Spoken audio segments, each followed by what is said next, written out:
My name's Kelly Smith, and this is my recovery story. I grew up in back up. I was raised military, so we kind of moved around, but we settled in a little town called Sparta, which is where I ended up growing up.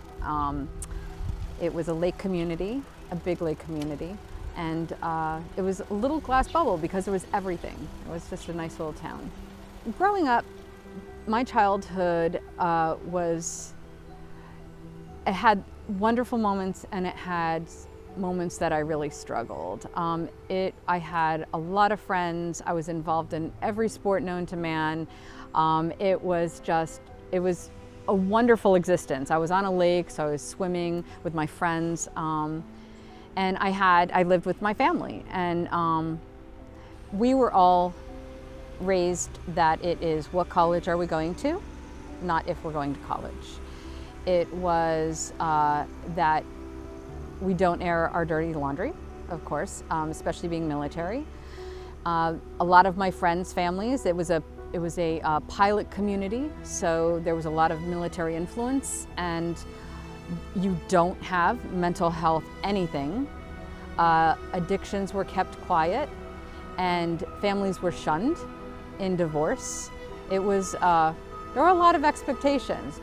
I can remember at 13 that I would, like 8th grade and from there on in, I was hitting the linen closet for the Pepto-Bismol that I had a bottle that I drank out of because the anxiety level, I know now it was anxiety of going to school. Yes, I had my friends, but there are also people that weren't very nice, and I was very sensitive to people that were not nice.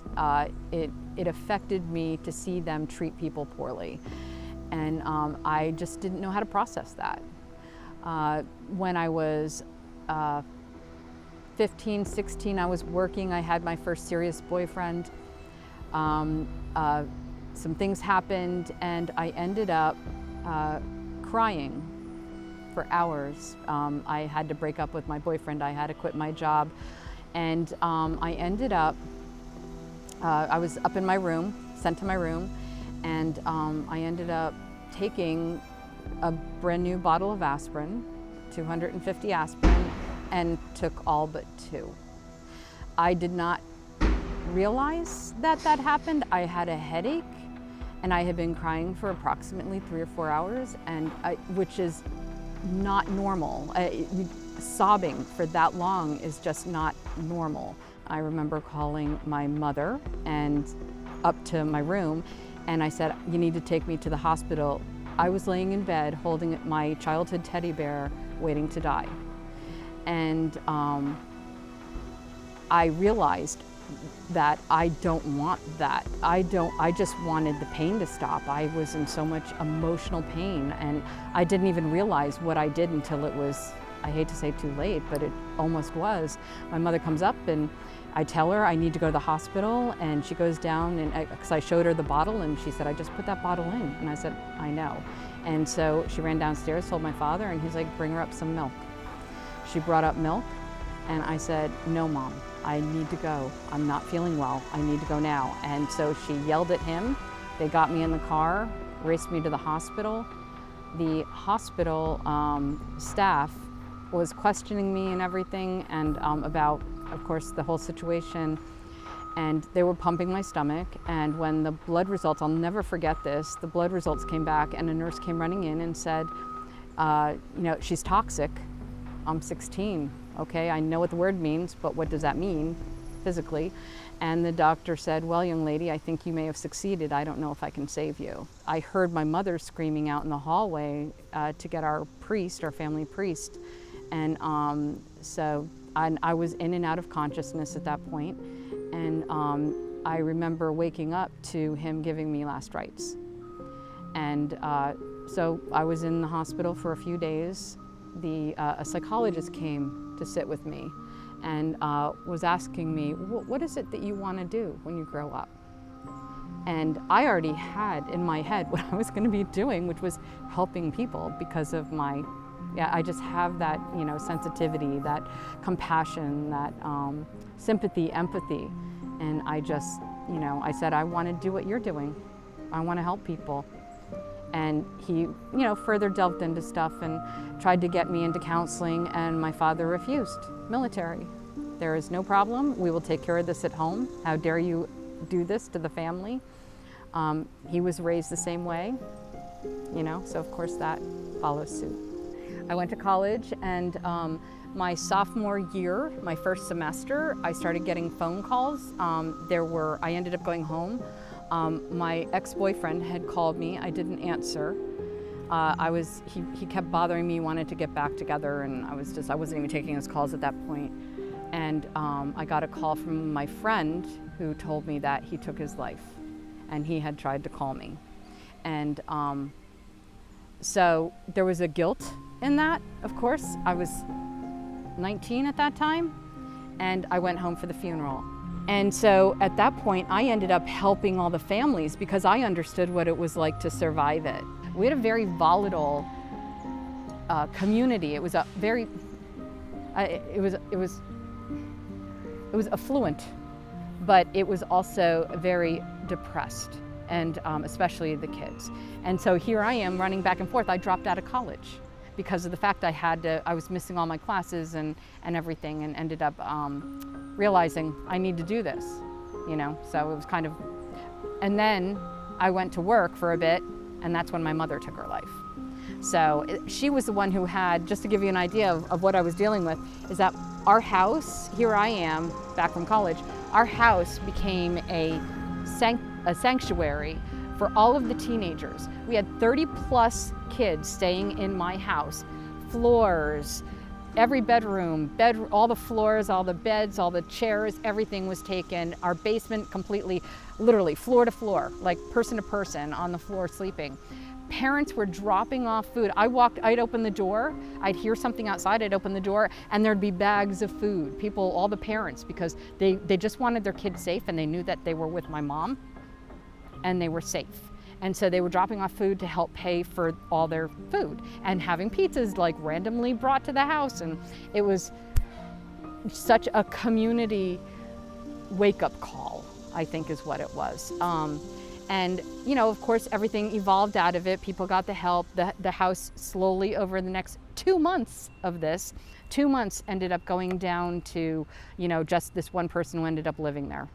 And then when that person finally left, and my parents ended up getting divorced. Like I know I'm fast tracking. I'm just trying to give you a little bit of my story to understand. 5 minutes is going to be a hard one on this, and you're going to have to figure this one out, my friend. So I ended up back in. My mom took her life, and that's what made me go back to school. I was actually law enforcement. I was living in Allentown. I needed to escape. I lived in Allentown. And I was law enforcement. I went to the Poconos, was doing it there. And then my mom disappeared with my gun, first time. She ended up inpatient. Second, and I started locking my gun at work. I didn't even know this was a problem. And she was an alcoholic and on too many medications. Ended up going to, she ended up taking my hollow points, and that's when she took her life. And that was, she disappeared. And she and I always got together, always for my birthday and every Monday for lunch. She came to my office. I was putting together Route 287 as a construction specialist. At that time, I was doing part-time police and doing that. After my mom passed, I was getting some help. I found a therapist through some encouragement of some friends, and I ended up finishing school, got my degree, and I went right into social services. I was bringing suicide awareness to the Poconos in the 90s when it was just something that was still kind of hush-hush. And it was something that was just driving me. Do I still feel pain, around Mother's Day? Yeah, it's not always the best. My birthday, not always the best either, because it just reminded me that I lost her that day. She left us.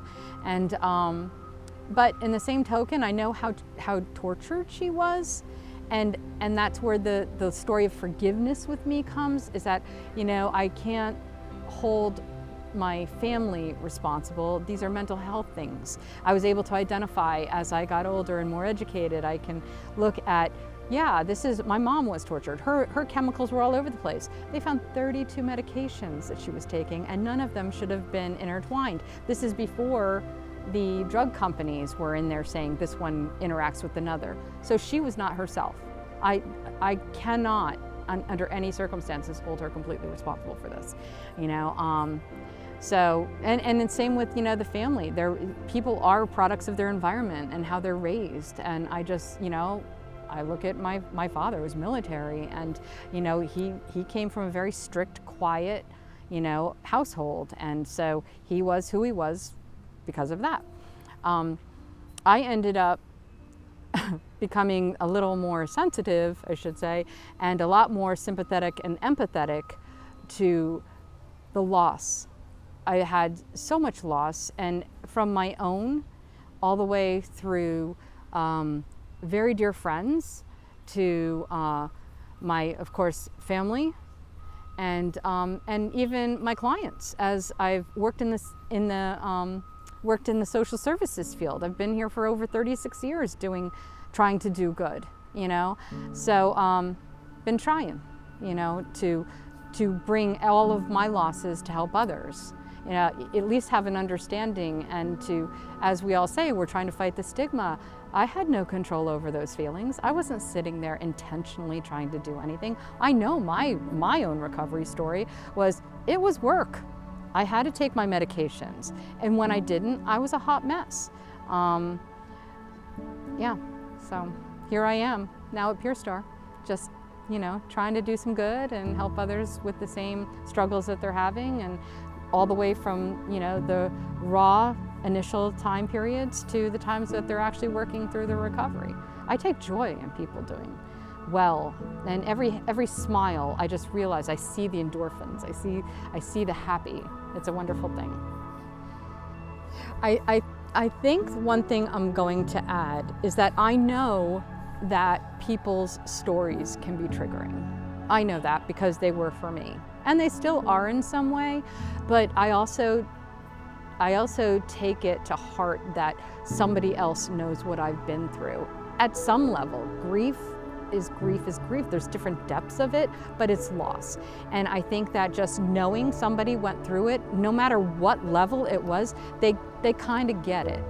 And reaching out to that is the most important thing, is to know that you are not alone. I had a friend when I was in recovery, as a teenager even, that one person only that I could trust all of my thoughts with. And we're still friends. Here we are so many years later, that I can tell her all these things and she understands because she was there.